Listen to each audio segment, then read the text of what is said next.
Hey kids, Lisa here from Mindful Tarot. And I am hoping that this works. This is now the second time through. I'm going to do a quick video, which I'd hoped would have like all of the excitement of an unboxing. But alas, the unboxing happened and all that excitement happened when I wasn't actually recording. So this video is a video about the Hoi Polloi Tarot, the so-called Hoi Polloi Tarot. Now, this is a tarot deck that came out as a game set in the 1970s. This is the second edition of it, style 176-600, copyright 1973. I don't know exactly how late they printed this version of the deck. I suspect, from what I can tell online, a quick kind of internet research thing, that this was probably printed throughout the 70s and maybe into the early 80s, but I don't know that for sure. There's also an earlier version, 1972, and on that version it's got a brown, sort of this format box, but chunkier. If I can figure out how to do this on my computer, I will drop some photos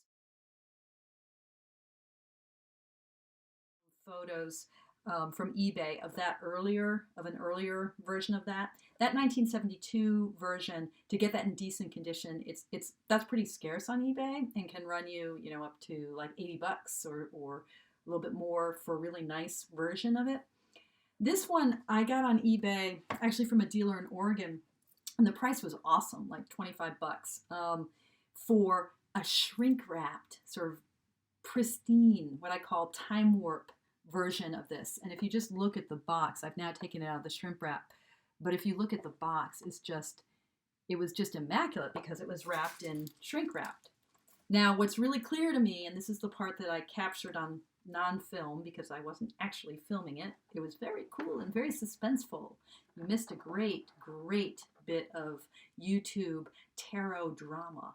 But when I opened it, the cards themselves, which I'm looking for, there was a rubber band actually that was broken around one half the pack. The cards were here and here in two little stacks, and they had rubber bands around them, and what's missing is the interpretive booklet. Now the cards themselves are, you can see the edges, they're not, they do look new, they don't look used, but what I don't know is whether the cards were actually originally in this packaging or whether they were repackaged, but it's very clear that the shrink wrap is not an original shrink wrap. And come to think of it, I don't even know if in 1973 it was common to buy a game that was shrink wrapped. I can imagine that maybe that wasn't so common in 1973. So the idea, in retrospect, of an originally shrink wrapped 1973 thing was probably just silly. But I don't know. And if anyone knows anything about the history of shrink wrap, please comment below. I'd be interested in knowing. Anyway, this deck is really, to me, a pretty interesting deck, an interesting moment in tarot history. So 1972, US Games Stuart Kaplan hasn't yet achieved the copywriting of the Rider-Waite deck. So, this company, Reiss Games Incorporated, the marketer of it, the distributor, they were able to do just a complete clone of the Rider-Waite deck and market it and sell it under their own label. And the label that they used, it was Reiss Games, was Hoi Polloi Inc. And now, here's the title card. So, Hoi Polloi Inc., the tarot. Hoi Polloi is just Greek for the people. And really, this set was really, I think, marketed as, this is tarot for the people. It's not, don't worry about the whole esoteric tarot. Don't worry about, you don't have to know a whole bunch about divination. You don't have to wear a turban on your head. You can just dive in. This is tarot for you.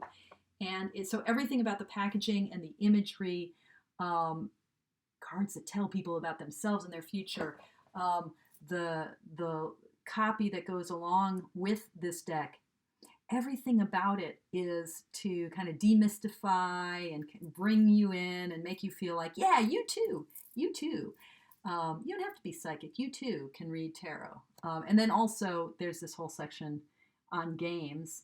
And it says that in the interpretive booklet inside, you'll see ways to use you'll find rules for 3 original tarot card games and directions for 2 original solitaire variations. I feel sad that I don't have the interpretive booklet. That was not a part of this.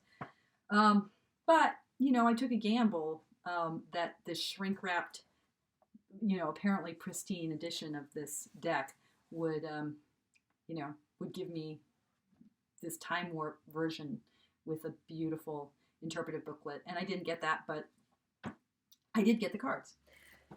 But I'm wondering now, so here's the thing about the cards. I was expecting them to be slightly laminated from what I'd read on Eclectic Forum. It talks about their dry varnish. They're actually really papery on the back and then slightly varnished on the front. This came with 4 blanks of the cards. The backing, there's the backing with the key. Having only seen, I've never seen these, no, I take that back. I have seen them once live. Someone had a version of this at Newt's, and I saw her playing with it, but I didn't really examine the deck. Newt's is the Northwest Tarot Symposium that I was at earlier in March. I can't tell if the colors are washed out.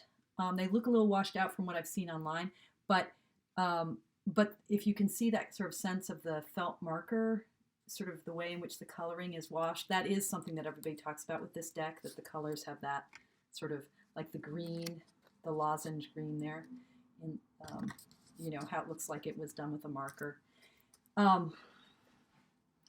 This is a fun deck. Here, I'm going to try to get the camera. There we go. That's a little bit better. The colors, the very simple black line drawings, the ways in which all these parts of the familiar Rider-Waite imagery are, some of them are missing, but sort of key elements. I mean, it's such a shameless clone. But it just, I don't know, there's something, again, this is, that 70s show, that 70s tarot show. Look at that strength card. Love it. One of the things people say about this deck is that the sort of slightly, someone referred to it as gumdrop coloring, it gives the skin colors are more varied, especially the devil. He's like pink. I love that devil. Oh my God. The skin colors, people say, are a little bit more varied, which gives the deck, people say, a slightly more multicultural appeal. Oh my God, look at the moon. Wow, where did that come from? Oh my God. I love it. So here you go, folks. I'm just going to quickly go. My hand's getting cramped. One of these days, I promise, I will actually figure out how. I have a camera. I have a camera that will film video. It's ridiculous. I just don't quite know how to use it. I mean, you see a clone version like this, and it's so obviously like someone actually traced over the image. Some of them, this one, I don't know, the Seven of Swords really, that one just seems even more shameless than the others. But, see how the imagery is edited, a lot of the, like the detailing that, that bas relief on the edge of the bed in the Nine of Swords is absent. Just a lot of the extraneous detail. And this is a time when the sort of, this Aquarian moment. Yeah, see the skin tone there. I think that's what people are talking about, how, the flesh tone varies, so you have what feels slightly more multicultural. Now, yeah, there's some details that are added in, and then some ways in which it's stripped back. But, this is that Aquarian tarot moment where people are doing sort of close-ups, interested in retaining the precise symbolism of the Rider-Waite deck, but doing close-ups, sort of zooming in to get what they take to be the key elements. Getting rid of the extraneous details. Oh man, I have to say, I really love the feel of this deck. It's just cardboard with this slightly grippy varnish on. Now that's so interesting. So this Queen of Wands, interesting to me, maybe not to anyone else. The Queen of Wands has the sort of varnish feeling on both sides. And I'm realizing that some of the cards do and some don't. Some feel really cardboardy on the back, and some have the varnish on both sides. So I'm guessing that this may have been a second, like this was a defective deck. And that might be why there are 4 blank cards in it.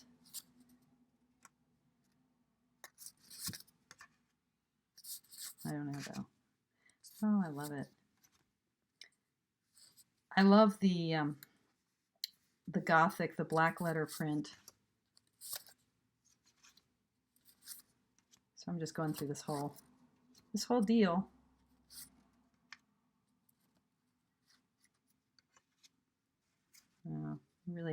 I love the coloring. I love the feel of the cards.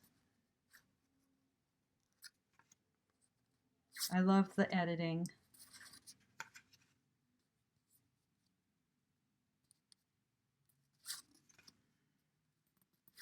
I love the shameless plagiarism of Rider-Waite-Smith.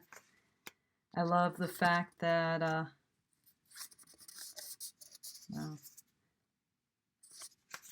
love the fact that the cards have this handmade feel to them.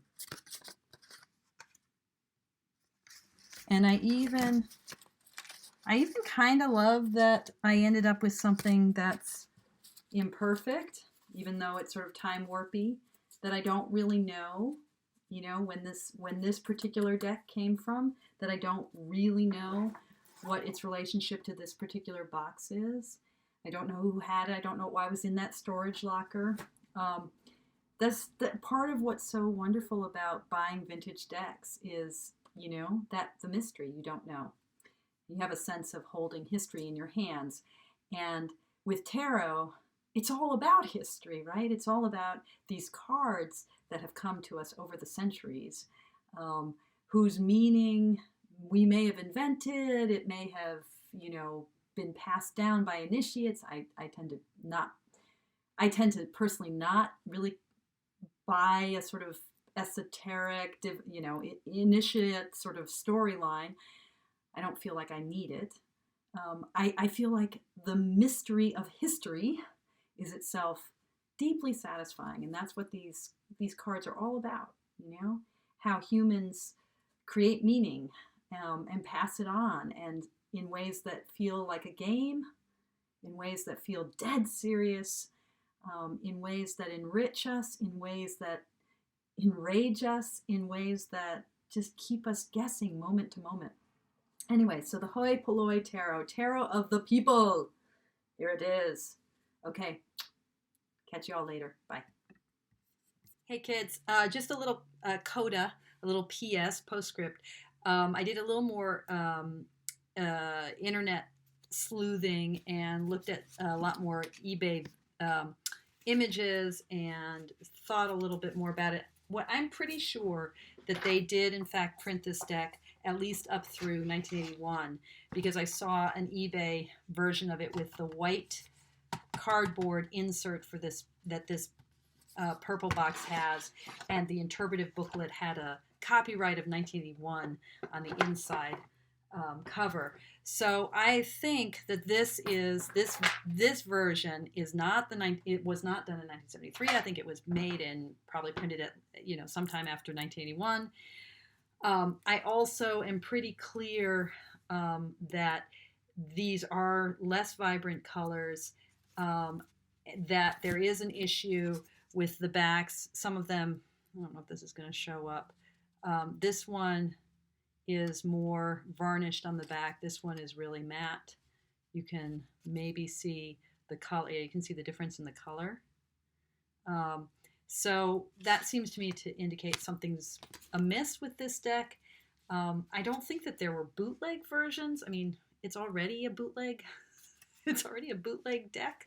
So were there bootleg versions of the bootleg deck? I mean, bootleg in that it's a ripoff from Rider-Waite-Smith from the U.S. Games. So I don't know what's up with this, but it's not a 1973 deck. I don't think.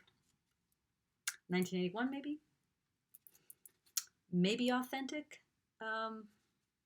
You know, I mean, authentic in that it was the Reiss Games 1981 version, but the colors in this particular copy do seem to be much less vibrant than any colors I can see online. So, Bob's your uncle.